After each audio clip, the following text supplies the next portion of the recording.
Mga katrops, welcome back ulit ko sa aking channel, Sports React PH. At ngayon nga ay pag-uusapan natin ang balitang pagbabalik ni Justin Brownlee sa Barangay Ginebra. Pag-uusapan na rin nga natin dito sa ating panibagong video, ang balitang pumayag na nga na po ang Los Angeles Lakers kay DeMar DeRozan.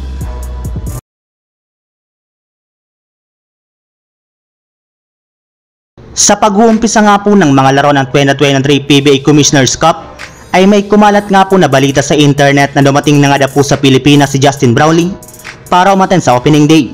Ngunit sa kasamaang palad mga katrops, hindi rin naman nga po dito umattend si Justin Brownlee na inaasahan rin naman nga po sana ng mga fans, lalo pat pinarangalan rin naman nga po dito ang lahat ng mga miyembro ng Gilas Pilipinas sa pagkakakuha nila ng gintong medalya sa nagdaang Asian Games sa China. Pero ayon rin naman nga po sa pinakahuling nilabas na balita ngayong araw, as of now nga po ay nananatili pa rin naman sa Amerika si Justin Brownlee. Bali meron na rin naman nga po sana itong flight papunta sa Pinas, ngunit hindi nga po ito natuloy base kay Coach Tim Cone.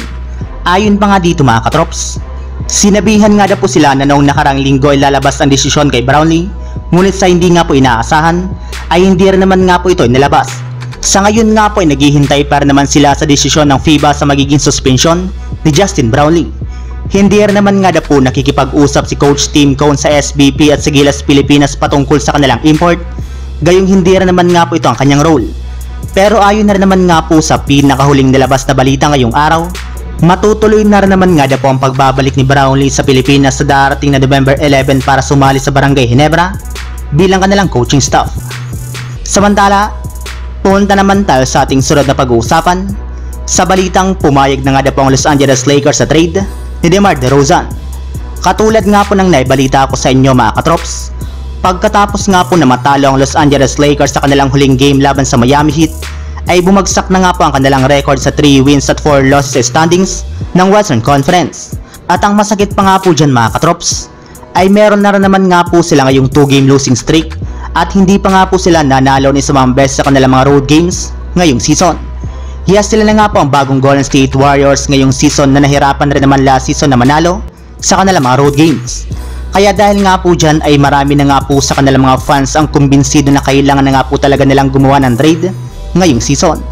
At isa na nga po sa mga superstar na dapat na nga po nilang kunin ay si DeMar DeRozan, na naibalitang gusto para naman nga po maglaro sa Los Angeles Lakers.